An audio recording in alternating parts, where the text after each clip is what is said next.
If you're turning 62 soon and you're wondering, should you collect your Social Security benefits and invest the money rather than waiting until your full retirement to begin collecting benefits, or maybe even waiting until age 70, then you'll want to watch this video as I'm going to cover some of the things that you should consider before making this irrevocable decision of collecting Social Security at 62. Welcome back. This is episode 261. This week, I'm addressing a listener question. And Steve writes in that he's turning 62 this year and is wondering if he can earn more by collecting his Social Security when he turns 62 and investing the money rather than waiting to collect his Social Security benefits at his full retirement age of 67. So stay tuned as I address this listener question in this episode. Before I get into that, if you're 50 and older and you want to learn more about planning your ideal retirement, then consider signing up for my on-demand retirement planning course. It's called Retirement Readiness On Demand and is available on my Retire with Ryan website. I will take you through step-by-step on how to create your own plan for retirement. We cover taxes, Social Security, Medicare, investments, insurance, estate planning, and much more.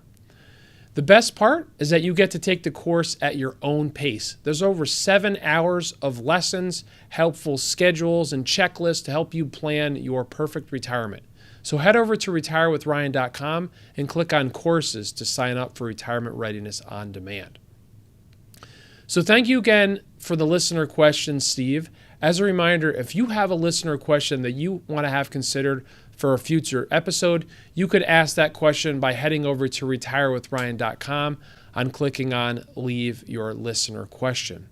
So first thing to understand about Social Security is that you can collect it as early as age 62, possibly even sooner if you qualify for Social Security disability.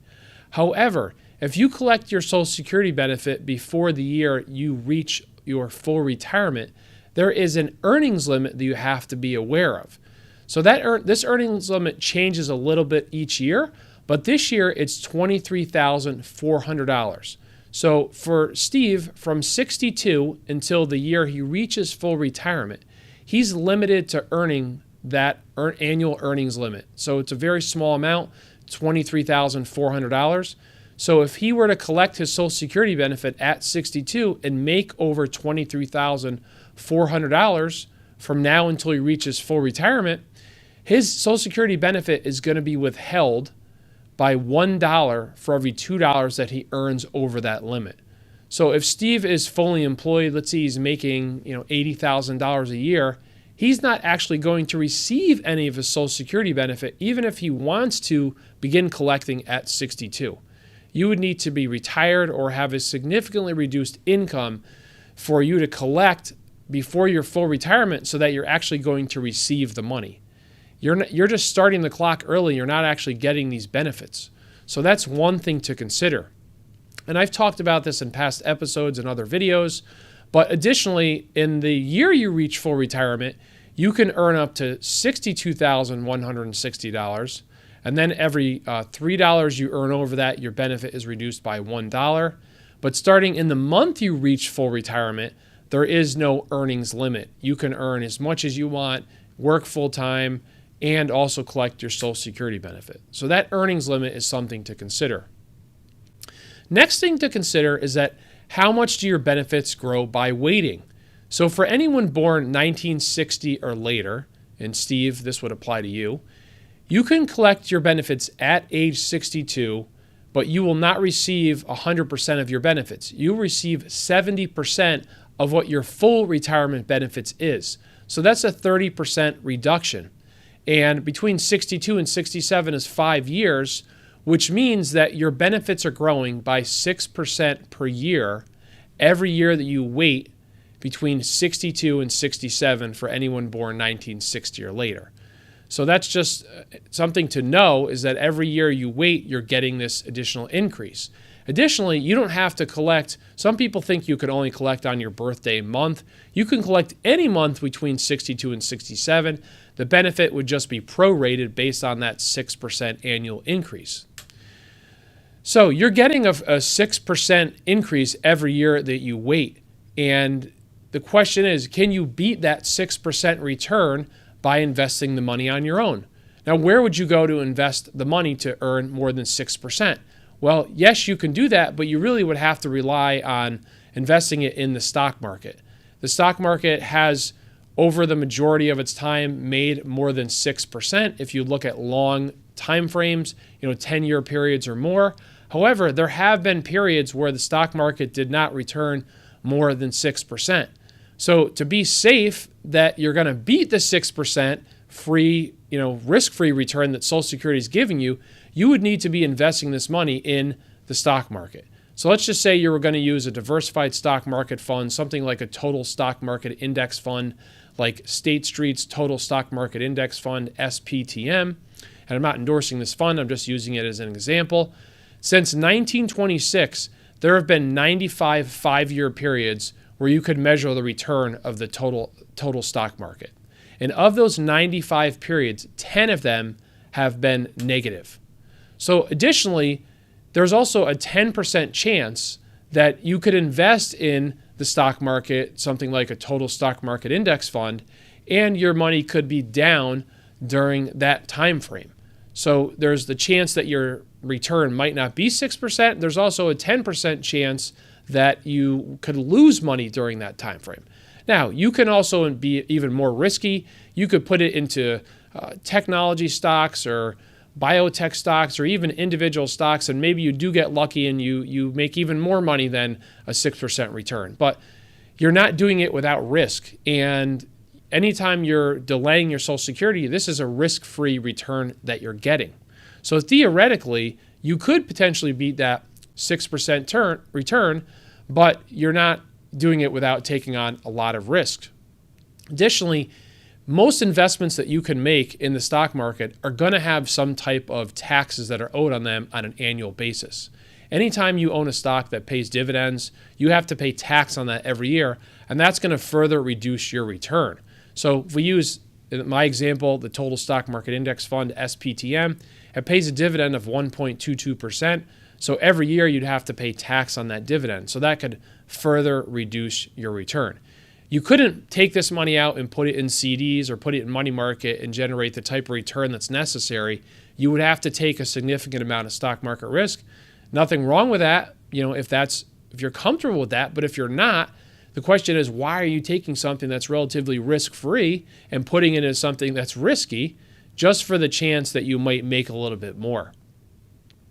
Additionally, you can wait from 67 until 70 to collect your benefit, and you're getting an 8% increase, even greater increase that you're going to receive by waiting.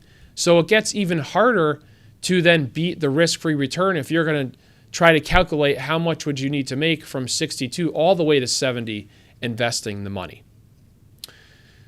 Next, we're not even thinking about the cost of living adjustments that Social Security gives out, and how can your investments compete with that? So Social Security has been giving out cost of living adjustments for a number of years, and over the last 10 years, they have averaged 2.6% cost of living adjustment per year.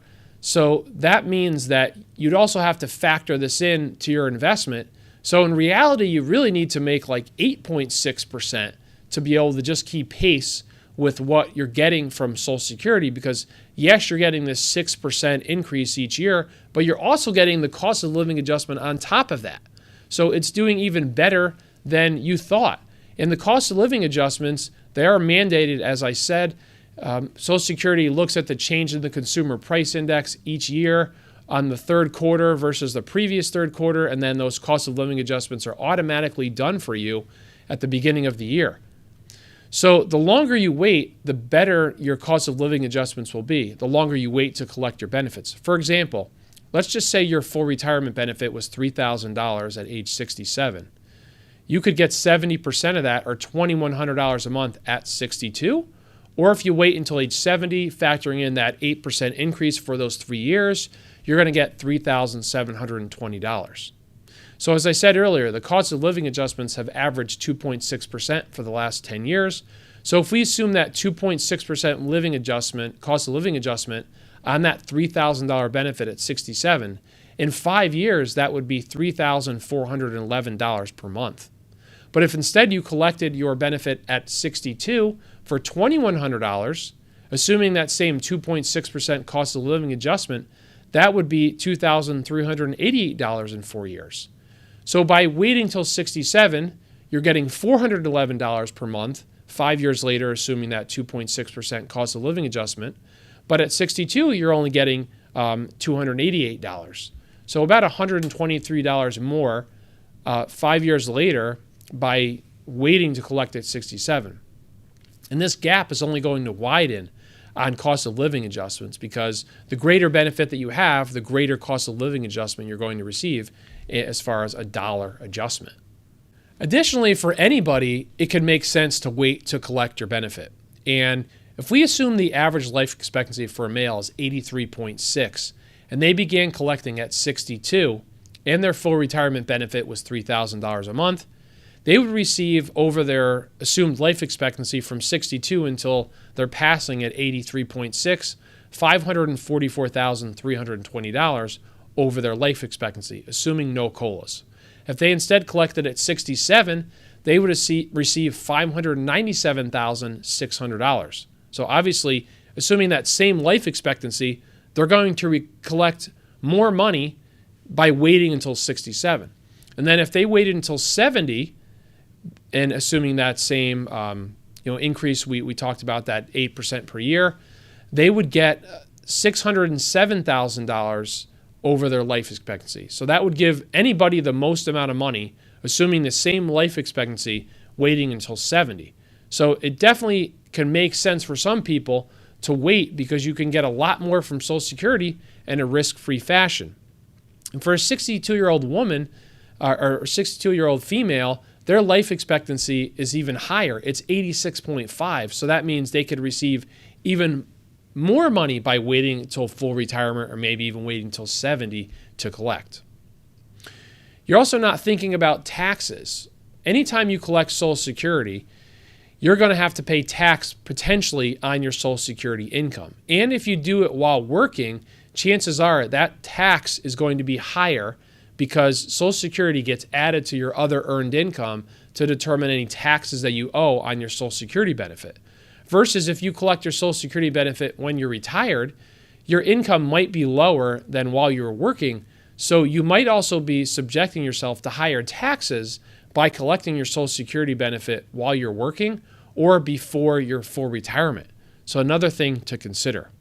So lastly, who might want to collect and invest the money? Who might want to collect at 62 or sometime before full retirement and invest the money rather than waiting until full retirement or even waiting until 70?